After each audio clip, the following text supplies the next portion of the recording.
Porra, eu não sabia que a gente de segunda era um trem tão esculhambado assim.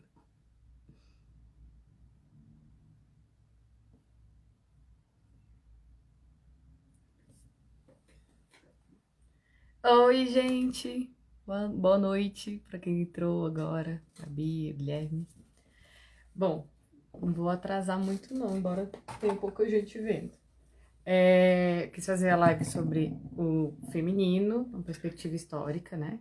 Como bacharel em História lá, licenciada em História pela UNB.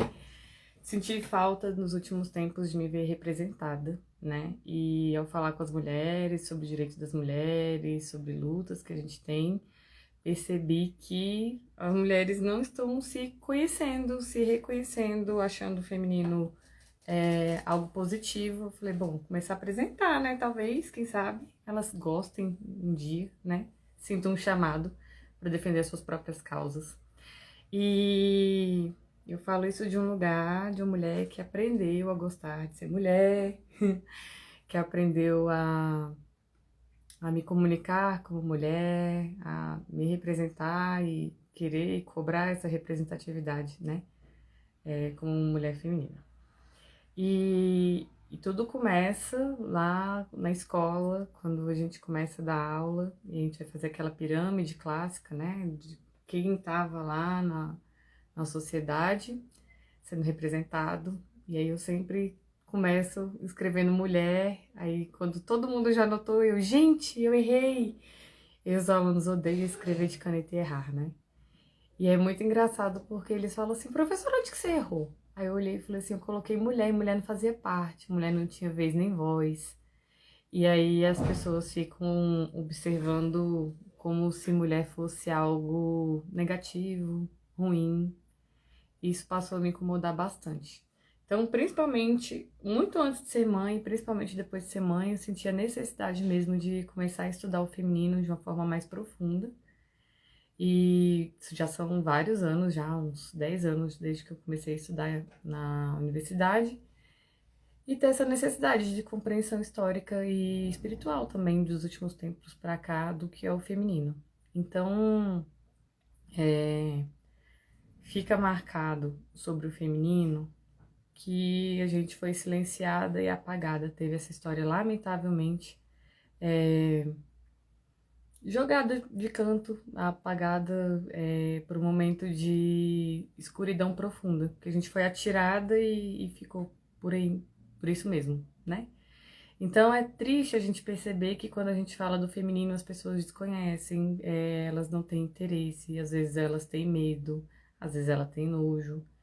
E aí a gente trabalha nessa conscientização e nessa tranquilidade de falar que vai dar tudo certo, né?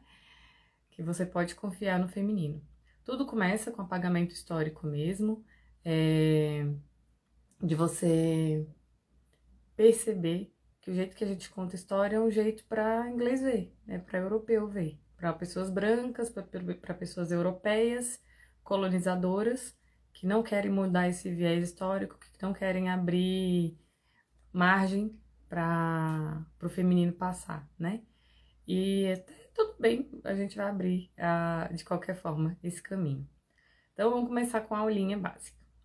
Quando começa a dar aula lá na pré-história, a gente fala durante 5 minutos sobre pré-história, porque a revolução do Neolítico e tudo mais acontece já entrando na idade antiga, que a gente fala, história antiga. E aí a gente vai compreender o Egito, vai compreender a Mesopotâmia, os judeus e mais alguma galera aí. E começa um movimento dentro da sala de aula de explicar o que é agricultura e como o homem começou a dominar mesmo a agricultura, os rios e fazer com que a agricultura funcionasse a serviço dele, para ele não ser pego desprevenido, numa cheia de rio, alguma coisa do gênero. E aí é bem legal porque eu achei um documentário lá da África, de Tsavo, é um documentário do Quênia, os maiores parques ecológicos do mundo. E aí eles começam com o seguinte, né, desenho. Uma terra muito árida, muito seca, muito pobre, que não dá nada. E aí começam as chuvas, o rio começa a encher, no que o rio começa a encher, começa a trazer vida. E aí dá para explicar as sociedades pluviais, né? Principalmente Egito e Mesopotâmia, que é onde tinha os jardins de Babilônia, os jardins suspensos da Babilônia e tudo mais. E aí o feminino é muito respeitado, homens e mulheres convivem de uma forma harmônica, mas existem as relações de amor, de cuidado. É, Começa a humanidade nesse sentido mais coletivo e mais respeitoso, a partir do momento que acham fragmentos de ossos, principalmente de fêmur, né, da perna, que impossibilita de andar, reconstruídos. Então alguém gastou o seu tempo para cuidar de outra pessoa. A partir desse momento a gente começa a trabalhar em coletivo e realmente se entender como grupos sociais, né? E não é porque criou arma, é porque cuidou de alguém. E aí demonstra que a pessoa teve que dividir a comida, teve que fazer a caça sozinho, dividiu com aquela pessoa e ela pôde ali se cuidar, ser amparada.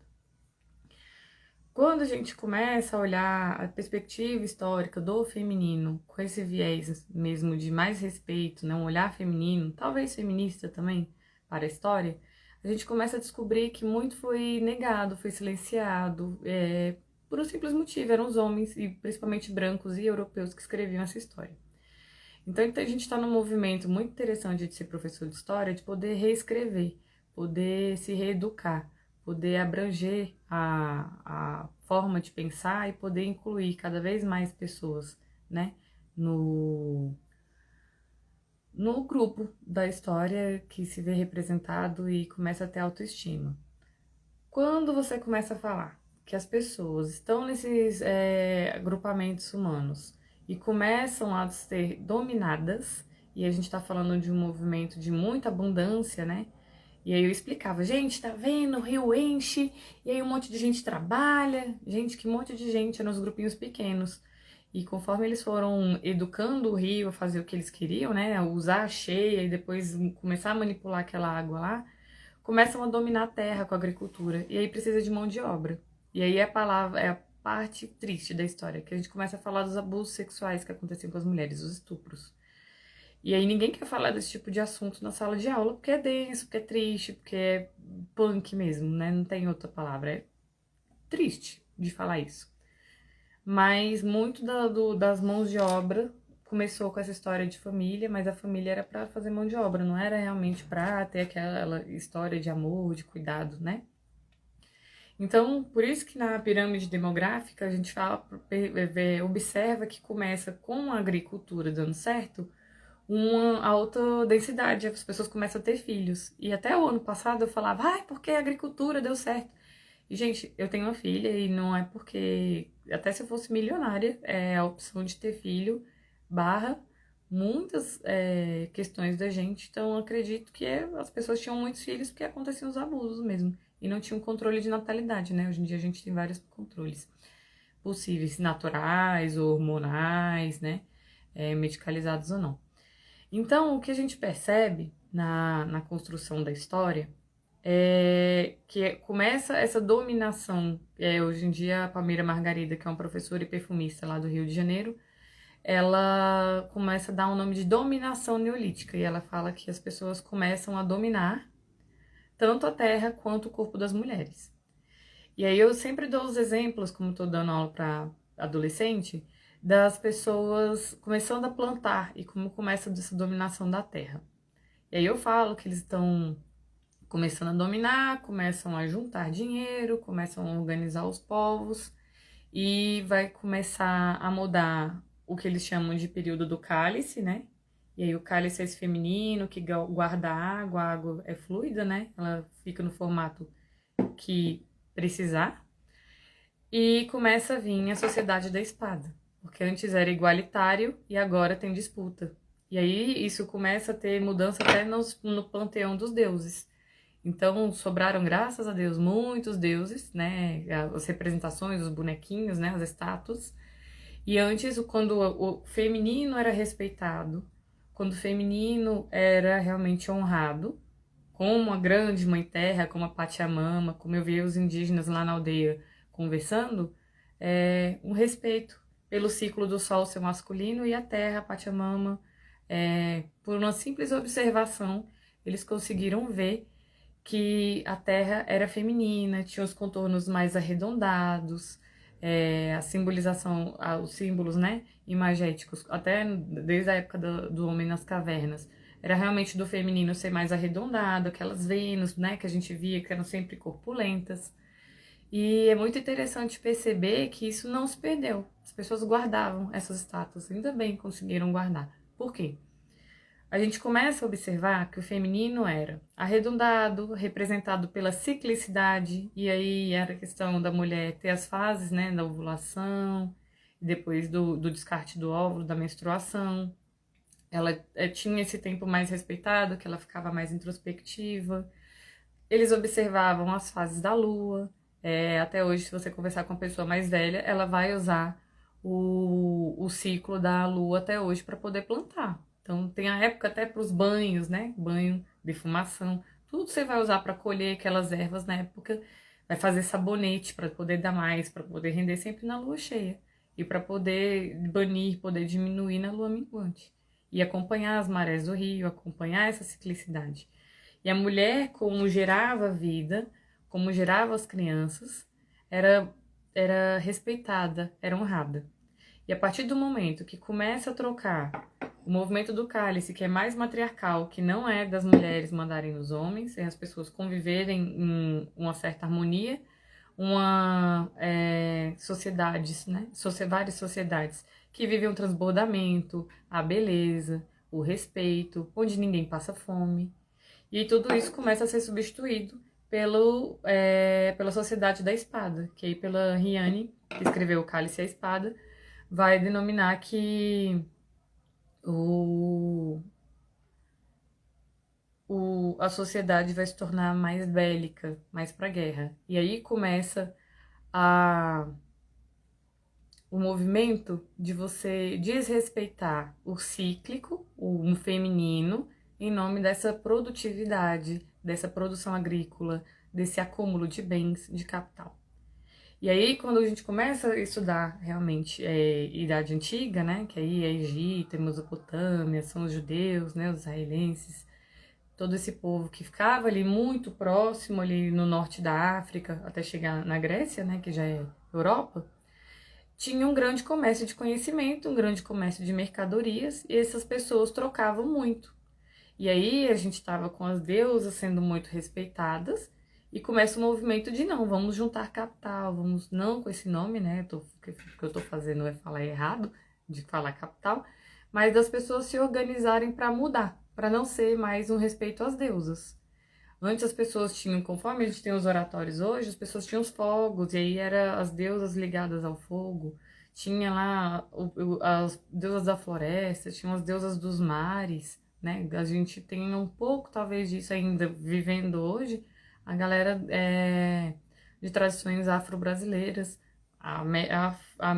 africanas de fato, né, que vão reverenciar Oxum e Iemanjá, que são deidades ligadas à água, como Afrodite, como Vênus, né, e que vão ser ligadas a essa fertilidade. Quando a sociedade da espada, o masculino, começa a prevalecer sobre o masculino, começam os choques de cultura. A gente passou um pouco sobre isso, por isso, nas questões das eleições, e a gente observa que quando começa esse choque de cultura, essas grandes confusões, a gente tem a tendência de se distanciar, né? Quando a pessoa pensa diferente. Mas antigamente, quando as pessoas estavam dominando, as pessoas matavam. Simplesmente matavam umas outras por pensarem diferente. Então, essas deusas foram sendo quebradas, roubadas, queimadas, esses templos foram destruídos em nome da construção daquele Deus que poderia ser o Salvador. E aí a gente realmente começa a adentrar mesmo na questão do feminino, começar a ficar escondido dentro da casa. Quando eu estou dando aula para os meus alunos, eu falo assim, olha, desenha uma florzinha, eu peço sempre para alguém desenhar uma florzinha. E aí eu explico para eles que no centro da florzinha é o gineceu. E é ali onde tem a força reprodutiva da planta, né, que é o órgão sexual da planta e a flor. E explico para eles também que a mulher começa a ficar nesse gineceu, começa a ficar dentro da casa. As funções reprodutivas da mulher começam a ficar no interior das casas. E aí as pessoas começam a achar interessante e começa a ser repetido 1000 vezes que você tem que ficar dentro da sua casa, sendo protegida, sendo escondida, cuidando da família, às vezes no trabalho não remunerado, num trabalho que não é respeitado até os dias de hoje. Então as mulheres perdem esse lugar de deusa, e aí é menos sobre a representação arquetípica, que é tão necessária para a gente poder se encontrar, se identificar, se tranquilizar, né? Mas a partir do momento que o Deus é escondido e também retirado depois de dentro das pessoas, para ir para fora, né? E começa realmente a dominação pela culpa, pelo medo, e as pessoas começam a trabalhar o feminino com distanciamento como algo menor, né? Sendo que o feminino que era observador, o feminino que é cuidador desde sempre. E aí a gente fala, o feminino é só cuidador, ele é só conservador. Não. Em outros panteões, quando a gente vai para a Índia, da deusa Kali, quando a gente vai para o Egito, lá com a Sekhmet, a gente vê deusas que realmente entram em fúria, que destroem, que matam, né? Que bebem esse sangue, que vivem a sexualidade de uma forma livre. E a gente vai observando que as pessoas estão levando o feminino também para esse lado rancoroso e dando nomes, né? Fofocantes, queria dizer amizade. Laços de amizade, né? Os fofoqueiros. E depois, por ser feminino, acaba se tornando uma característica de algo pejorativo, algo extremamente negativo, né? Quando a gente sabe que fofoca às vezes salva vidas, né? Pessoas que estão tentando alguma coisa, alguém fala ali no telefone e consegue salvar uma vida. Pelo menos dentro do colégio é assim que funciona. Fofoca salva muitas vidas dentro de colégio. Então a gente percebe, como historiadora, que as pessoas começam a perder e depois a ganhar. Começa uma disputa entre si mesmo, as sociedades da espada e do cálice, e acaba ganhando e vencendo até os dias de hoje a sociedade da espada, que ela é extremamente masculina. Então a gente perde contato com a natureza. Quando eu estava lá com os indígenas na aldeia indígena, lá com minha filha, toda vez que eles iam fazer algum ritual ou apresentar uma dança, eles agradeciam a quem estava presente, a terra, a alimentação, lembravam a importância de cuidar da natureza.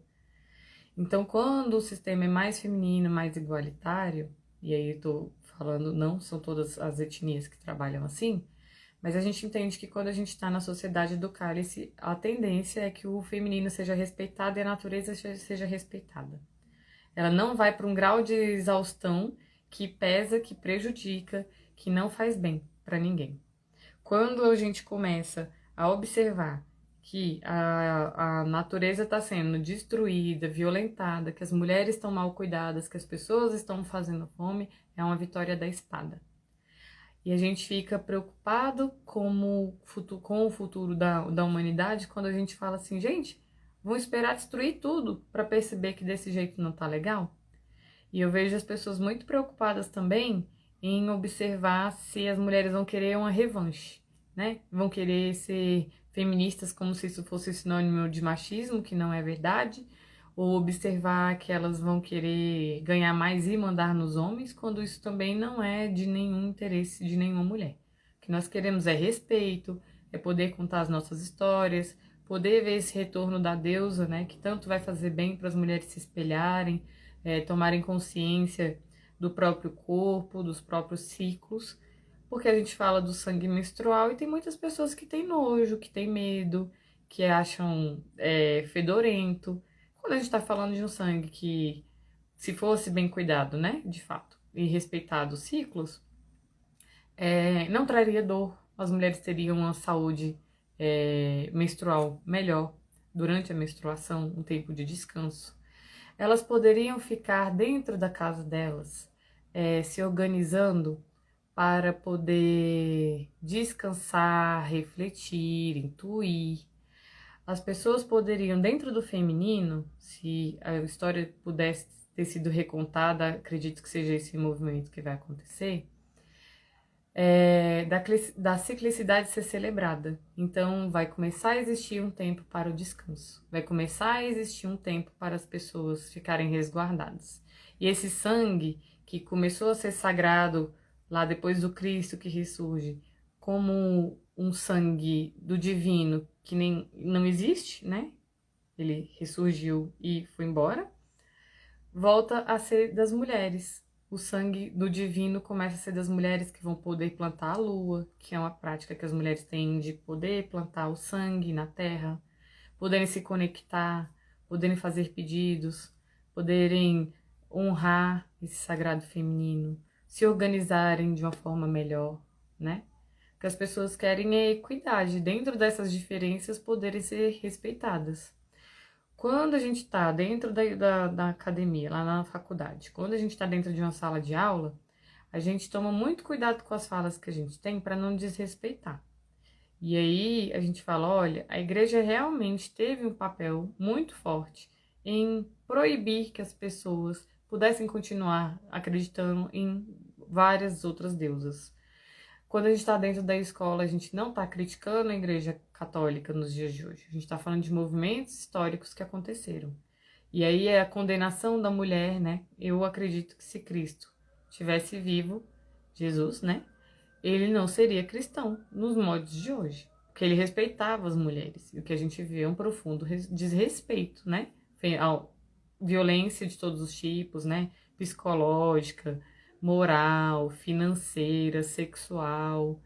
E a gente vê um descumprimento das leis. A gente vê um monte de gente que não se responsabiliza pelos filhos, um monte de leis que ainda não conseguem cobrar a responsabilidade do masculino, e as pessoas às vezes ficam lutando contra pautas que elas fazem muito mais sentido porque é o feminino que está sobrecarregado. Então a gente começa com essa invisibilidade, esse manto que vai cobrindo as deidades. Vão tirando o direito à terra. Quando a pessoa tem direito à terra, ela vai plantar lá o que faz sentido para ela comer, a agricultura de subsistência, em vez de plantar quilômetros de soja, quilômetros de milho, quilômetros de cana-de-açúcar, ou colocar quilômetros de boi, né, para pastar. Eles começam a se preocupar em honrar essa terra para alimentar. E a terra tem um período de descanso. Quando a gente passa por uma reserva indígena do lado de uma grande plantação, a gente observa a diversidade, a beleza, os animais, a fauna e a flora, né? A floresta mesmo, as plantas e os animais em abundância, em diversidade, muita água. E eu observo que do lado são essas plantações extensivas de terra, as pessoas estão se organizando para plantar, para alguém acumular, para ser dono daquela terra. Não que seja errado, mas quando você tem o direito à terra, a terra vai descansar. Quando você tem o direito à terra, que na agricultura de subsistência, aquilo ali vai servir realmente para te alimentar, vai ser respeitado os ciclos da colheita, os ciclos da terra, as pessoas realmente vão respeitar o feminino, passar a respeitar, porque vão observar que as coisas demoram tempo, que elas têm realmente movimentos que são necessários de espera.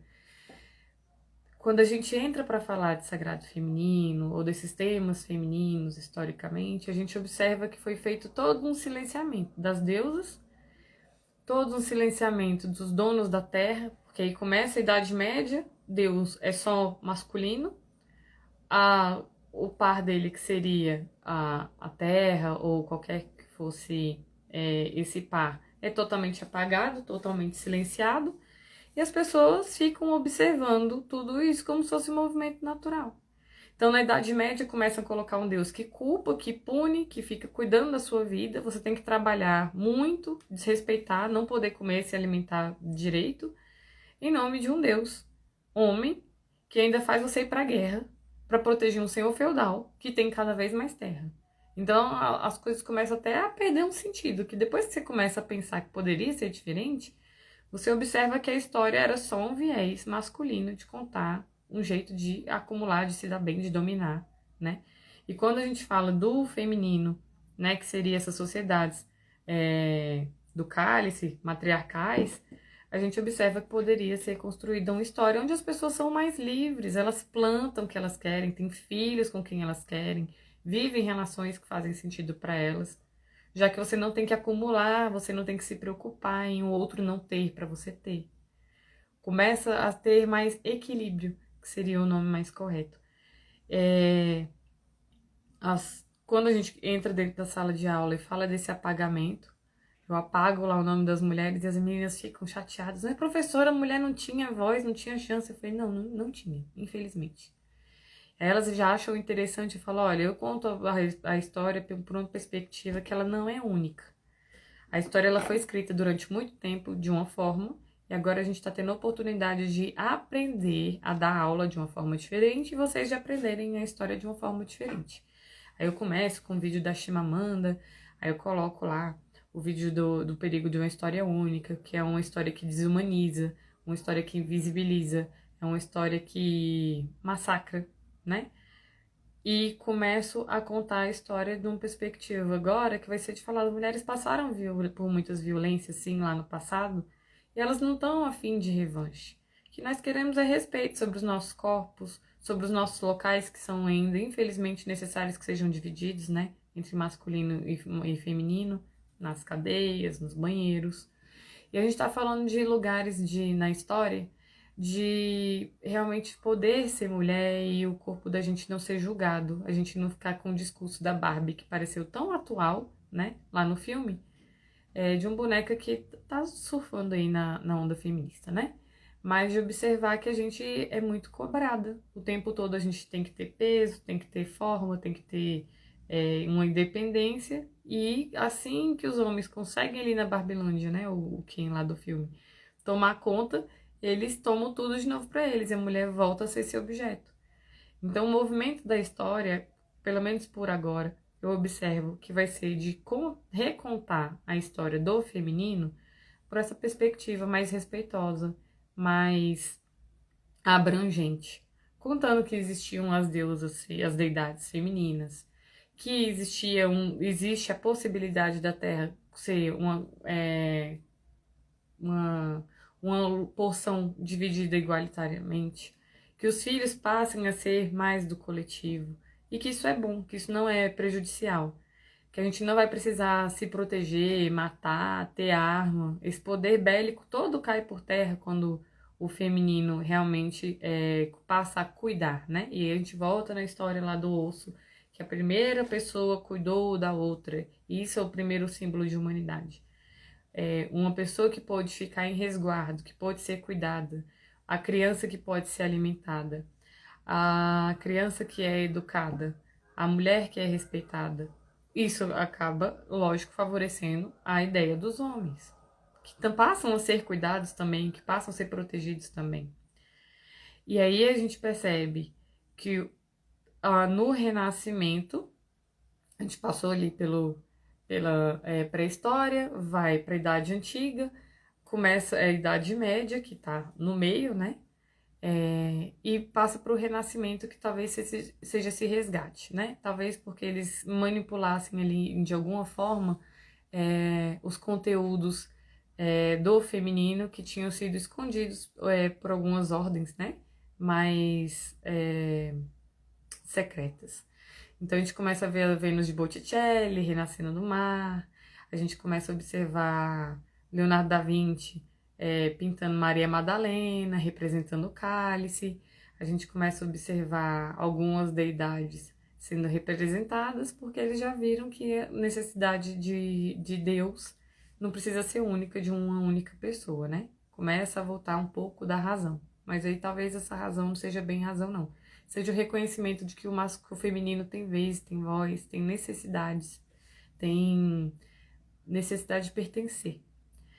Então, historicamente, eu vejo um avanço das mulheres começando a ler os livros, né, como O Cálice e a Espada, da Riane, começar a ler O Caliban e a Bruxa, que aí depois, Renascimento, começam a se formar os estados da Europa, os países, e aí a gente começa a escrever como a mão de obra da mulher feminina não, continua não sendo visível, né? Ela é invisibilizada, ela não é respeitada, ela não é remunerada. E aí a segunda sugestão de livro é do feminino mesmo sendo explorado. E é essa força explorada que ninguém quer começar a perguntar como é que vai fazer para resolver, ou tem medo, ou acha que vai ter revanche. A gente não entende que é só uma necessidade realmente das pessoas poderem ser cuidadas, né? E respeitadas. A partir do momento que as pessoas começam a quantificar quanto seria pagar por esse serviço do cuidado, que é o que mantém a sociedade, porque alguém precisa lavar sua roupa, alguém precisa limpar sua casa, alguém precisa fazer sua comida. A partir do momento que quantificam isso e observam que esse dinheiro no mundo, se fosse realmente remunerado, seria mais valioso do que todas as empresas lá do Vale do Silício, que são essas empresas de tecnologia, a maioria delas, né, e de redes sociais e tudo mais, a gente começa a observar que as mulheres estão perdendo muito dinheiro e que esse em nome do amor, né, não passa de exploração. Então, quanto mais as mulheres tomarem para si a responsabilidade de se educarem, de repensarem, de se organizarem politicamente para serem representadas, né? A gente teve casos de sucesso muito bonitos durante a pandemia na Finlândia, por exemplo. Inclusive, eles estão bem à frente em várias políticas públicas, né, voltadas para as mulheres, que acabam refletindo na sociedade. Então, a partir do momento que você tem uma licença estendida, que o pai também pode tirar uma licença e revezar com a mãe para o serviço do começo, que é tão difícil, tão laboroso de cuidar de uma criança, poder ser dividido, né? O ideal é que ele sempre fosse dividido, mas isso é uma utopia. Quando tiveram as ondas feministas, né, pelo menos na primeira ali, na segunda, deveria ter existido esse marco da divisão de tarefas, que exaure, que não permite que as mulheres possam correr atrás, né, de um emprego melhor, de chances melhores, de serem representadas. As mulheres ainda ficam caindo na ladainha de pela família. Pela família não é o suficiente para proteger as mulheres. O que fazem as mulheres serem protegidas são as mulheres lutando pelas mulheres, para guardar o lugar, terem políticas públicas mesmo de melhoria. A gente tem pouquíssimas creches no Brasil. A gente tem pouquíssimas pessoas que conseguem realmente voltar ao mercado de trabalho. Tudo isso são problemas. Ah, porque toda mulher precisa voltar para o mercado de trabalho? Então, já que não dá para dar emprego, dá renda para a mulher poder se manter, para ela poder sair de relacionamentos abusivos. Qual é a grande confusão que as pessoas não entendem? Que reescrever a história, é poder colocar e nomear lá a mulher e os direitos dela como indivíduo. Parece que as pessoas têm medo ainda de uma revanche. Parece a única palavra que vem na minha cabeça. Quando não tem nada a ver. As mulheres estão interessadas em ocupar os mercados de trabalho, de terem mais qualidade, de poderem dividir essa jornada que às vezes é até tripla para a maioria delas, de cuidar da casa, dos filhos e trabalhar. E às vezes até cuidar de uma terceira pessoa que seria esse parceiro, que em vez de ajudar faz dar mais trabalho. Então eu observo na reescritura, nesse momento bonito de poder reescrever a história como historiadora, de poder dar essas aulas, é mostrar que a sociedade pode mudar. E ela pode mudar para algo muito maior, muito melhor do que está sendo. Então a gente observa que a minha geração talvez vai começar a gostar de nascer mulher. Porque tá vendo que agora é diverso. Pode jogar futebol. Todas as propagandas de futebol eram voltadas para isso. As mulheres durante um tempo no Brasil não podiam jogar futebol. As mulheres durante algum tempo no Brasil não puderam se organizar minimamente para viajar, poder votar, poder tirar carteira, poder sair de relacionamentos sem serem mortas. A gente vê que o trabalho de conscientização começa com a humanização. Uma vez eu estava numa feira de jornalismo, né? Era um grande encontro de jornalista que teve aqui em Brasília. E aí estavam falando de levaram o jornalista e o cinegrafista do Jornal Nacional de uma matéria que eles ganharam um prêmio falando das unidades carcerárias no Brasil. E aí a gente está falando de pessoas que comiam marmita estragada, viviam em condições realmente muito precárias. O que acontece nesse movimento? Toda a sala tava calada, a gente tava meio ali na fase do tropa de elite, né? Todo mundo ali no começo, da extrema-direita tomando poder, e a gente tava falando, problema do preso. Mais ou menos era, se pudesse ler mente, seria mais ou menos isso. E aí já tava acabando já o cinegrafista sem entender aqueles corações duros da gente. E aí a gente só entende que é gente, a gente só dignifica de novo aquelas pessoas que foram presas quando a menina, uma mulher, é presa na mesma cela que os homens, ela se engraça com um deles, acaba transando e acaba engravidando. E ela tava lá, e eu fui porque eu quis mesmo. E aí todo mundo começa a rir, né? Ela vive a sexualidade dela do jeito que ela decidiu. E aí nessa gargalhada, nesse estouro do riso, todo mundo fala, cara, ela é gente. Aí você meio que rebobina tudo que você assistiu lá daquelas condições precárias, tristes, né? Salas alagadas. Como é que você vai dormir num quarto alagado? Não tem como você encostar no chão, né? De uma superpopulação. Como é que você vai fazer?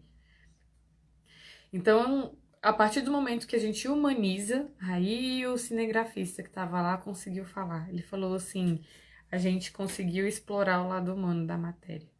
Porque a ideia era denunciar mesmo. E a partir do momento que você mostra que aquilo é gente, quando você mostra que as mulheres são gente, que esses corpos sentem dor, que eles têm necessidades, que eles precisam de avanço, precisam de proteção, precisam de cuidado, e precisam sim estar dentro dos livros, contados de uma forma melhor, mais digna, né? As deidades precisam voltar para os livros. A gente precisa nomear, falar que não é só um Deus, não é só um. Mas tem problema ser só um Deus. Desde que ele não seja punitivo, que ele não fique só procurando saber da vida dos outros, que ele não sirva para as pessoas subirem o púlpito e falarem que alguma minoria deve morrer, aí esse Deus se torna um problema. E quando a gente pode fazer como mulher esse resgate das deusas, quando a gente pode, como historiadoras, poder colocar as mulheres na história, a gente traz a dignidade, faz o que a Chimamanda fala de uma forma tão bonita lá no vídeo dela, que depois virou o livro do Perigo de uma História Única. A história, embora tenha esse nome que é de esquerda, gente, não é de esquerda. A história é extremamente conservadora, precisa de fonte tanto quanto o jornalismo. A gente não tira as ideias da nossa cabeça e aceita na academia, não. A gente, dentro da história, precisa das fontes, precisa de fontes arqueológicas, precisa de uma datação que comprove que aquele documento, aquele artefato é daquela época que ele está dizendo que é. Para a gente poder olhar para a história e falar: então falaram para a gente que a criação lá do bronze era para criar guerra e isso era algo bom, quando na verdade eu posso observar aqui que as mulheres usavam e manuseavam o bronze também para fazer os utensílios domésticos. Olhar a história por uma perspectiva feminina tem empoderado, tem trazido mais bem-estar para as mulheres, porque volta a se pensar na unidade cíclica das pessoas querendo se organizar de uma forma igualitária sobre a Terra. Passa a voltar a ser uma sociedade transbordante, onde as pessoas não mandam nas outras. E deixa de ser essa sociedade de espada que está deixando as pessoas com fome, que está deixando essas pessoas com miséria, deixando essas pessoas com situação precária de ter medo de sair à noite, ter medo de ser assaltada, né? Teve a situação da moça lá que foi deixada dentro, na porta de casa e acabou acontecendo a situação de abuso. Então a gente começa a reescrever a história e tem a necessidade mesmo de reescrever os livros, olhar as perspectivas, conversar, fazer roda de conversa. Tanto que achei bonitinho, uma amiga minha falou que a filha dela menstruou, teve a primeira menstruação e a menina gostou. Em vez de ter vergonha, como eu e a mãe dela, que nos conhecemos nessa fase da menstruação, ela celebrou. Ela sou mulher. Ela sabia que a vida dela agora tem outros papéis, né? Que a menstruação vai ser um grande marcador da vida dela de um início, né? Durante muito tempo de uma fase mais sexual, que vai seccionar com a família dela, que vai ter a necessidade de viver outras coisas, fazer escolhas por ela mesma. Então, poder escolher onde que elas estão ocupando, o que elas querem ocupar, passa por essa necessidade de serem representadas. As mulheres estão sentindo necessidade de serem ouvidas. As mulheres têm necessidade de serem ouvidas, escutadas.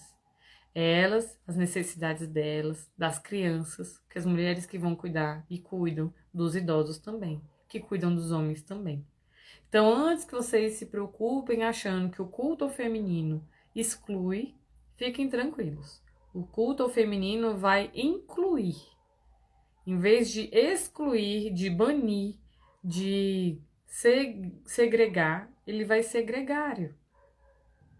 Ele vai unir as pessoas, vai reunir em coletivos, vai reunir em beleza, em abundância. E agora deixando essa parte mais histórica, né, que a gente passou ali pela parte da pré-história, passou pela Idade Antiga, passou pelo Renascimento, pela Idade Média e Renascimento. A gente vai pela parte espiritual.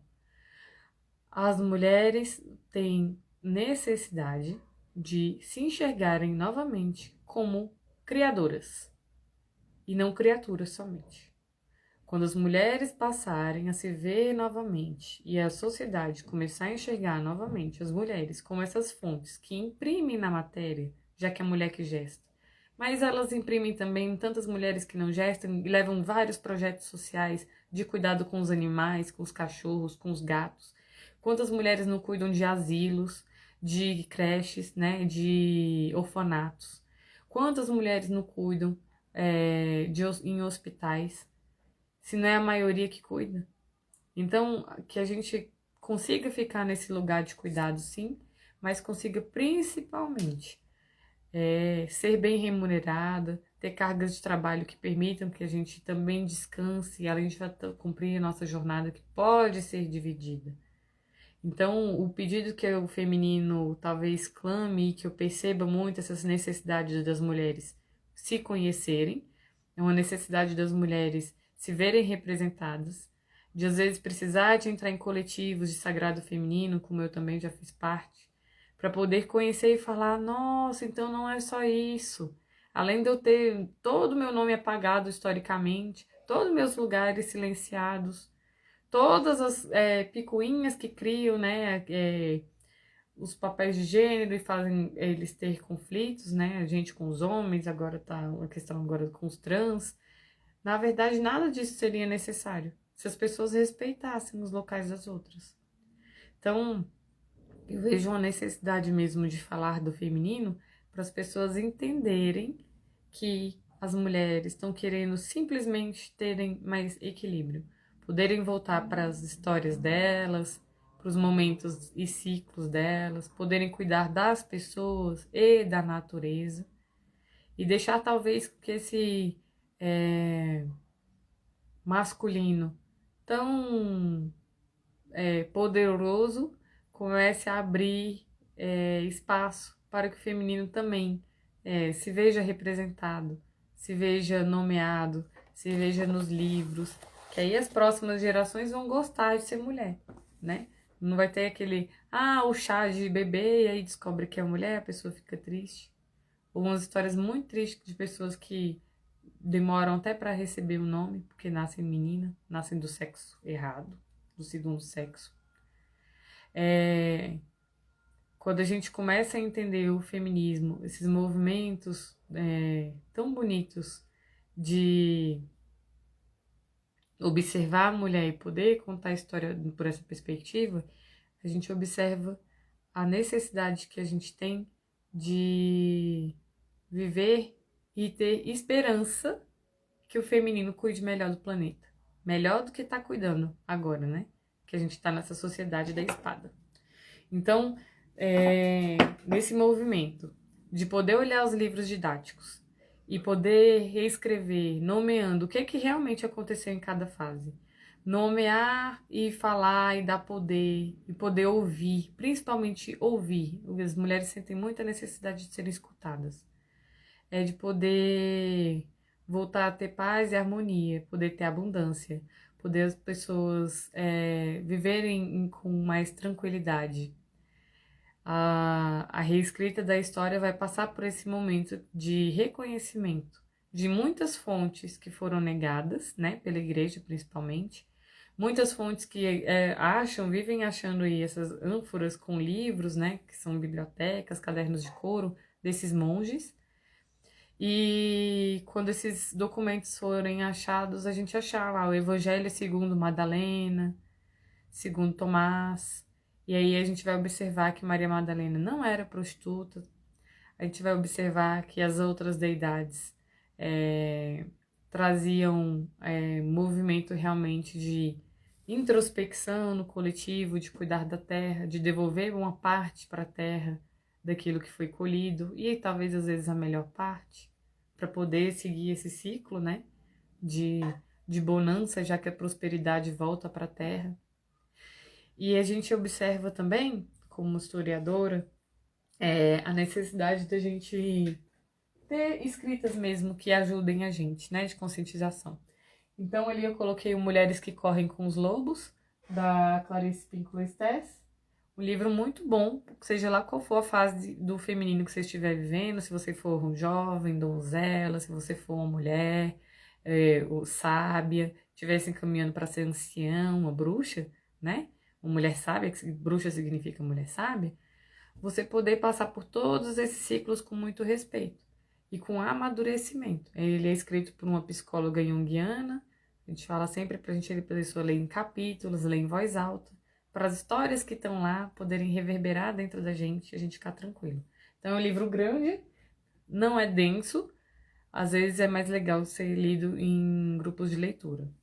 A outra sugestão eu coloquei saúde mental, gênero e dispositivos, né? Cultura e processo de subjetificação, da Vanessa Zanello, professora da UNB, que vai discutir esse feminino, o adoecimento do feminino, realmente da sociedade da espada, do patriarcal, do machismo, dominar as escolhas das mulheres. Coloquei também Deixa a Peteca Cair, da Tiffany Tufu, porque é o feminino falando, chega, eu não vou morrer exausta, dura aqui, né? Que nem a mãe da gente falava que ia falar que ia fugir. Então ela fala, deixa a peteca cair, não vai morrer não, gente. Um dia que eu deixar de limpar a casa, ou de ser a super mãe perfeita, não vai acontecer nada não. Além deles, é claro, os livros que eu citei também, O Cálice e a Espada, para entender essa questão da história realmente poder ser reescrita com as mulheres pertencendo, né, fazendo parte ali da história, podendo ter as suas deusas, podendo serem respeitadas, talvez com uma ideia que foi de passado, mas que pode ser de futuro também, da gente cuidar e cultivar a terra, usufruir sem destruir, sem acabar, sem exterminar, e respeitar a terra, já que começaram dominando a terra, parar de dominar os corpos, deixar as pessoas viverem o que elas podem, dão conta e querem viver. Sejam nas relações, que elas podem começar e terminar sem ninguém morrer, seja na necessidade física, né, do sexo, que é uma necessidade fisiológica, de você fazer com quem você gosta, quando você estiver afim, e não fazer quando não estiver afim. Seja também na necessidade também da gente poder dividir a terra melhor mesmo, tem umas reformas aí agrárias, para a gente poder ter mais alimento na mesa, ter mais respeito mesmo pela terra, pela ciclicidade, a gente parar de comer agrotóxico, a gente parar de ter que comer comida transgênica, parar de poluir os oceanos, realmente começar a ver a terra de uma forma positiva, como uma grande mãe, né? E um livrinho que me ajudou muito, que já não é muito ligado à história e nem essa questão de deusas, é A Bolsa Amarela, da Lídia Bojunga. E foi aqui, talvez, que eu tenha um meio despertar de descobrir que eu gostava de ser mulher, sim.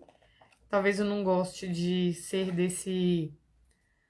dessa Barbilândia rosa, falsa, perfeita, e sim poder me humanizar, né? Embora o nome seja deusa candanga, que significa ordinária, né? Uma deusa ordinária, simples, comum, que tá andando por aí, que tá trabalhando, que pega ônibus, que alimenta o filho, que trabalha todos os dias. E passar a observar esse feminino de uma forma que é mais livre, é mais fluido, é mais tranquilo, é mais mais desejoso, talvez, de um futuro melhor. Já deu mais ou menos quase 1 hora, então eu agradeço para todo mundo que participou, muita gente entrou, alguns ficaram, um pouquinho. Quero agradecer profundamente a ancestralidade mesmo, que proporciona que a gente olhe para o feminino com mais respeito, com mais dignidade. Quero agradecer por todas as mulheres que entraram, aos homens que significaram, né, de aprender mais sobre o feminino. E é isso. Estamos num período de reconstrução da história, uma reconstrução bonita que traz realmente respeito, né, para o feminino. Seja ele ordinário, seja ele divino mesmo, profano, diverso, né? Porque mulheres são muito diferentes e todas elas podem pertencer. E os homens são muito bem-vindos, né, nesses estudos, para eles poderem se educar, poderem educar as parceiras, poderem dizer realmente, olha, começa a olhar dessa forma que eu acho melhor, com respeito, com respeito. Que aí as mulheres vão ficar mais tranquilas. Em vez de revanche, que não é o caso, não é o que a gente quer, não percebo isso nas mulheres que eu convivo, em nenhum dos grupos que eu participo de feminino, que são vários, percebo sim, as mulheres querendo mais trégua, mais calma, mais respeito, melhores condições de trabalho, poder dividir as tarefas da casa, poder dividir as tarefas com os filhos. É isso que eu percebo o feminino querendo conquistar. É isso. Boa noite para vocês. Um beijo. Obrigada por todo mundo que esteve aqui.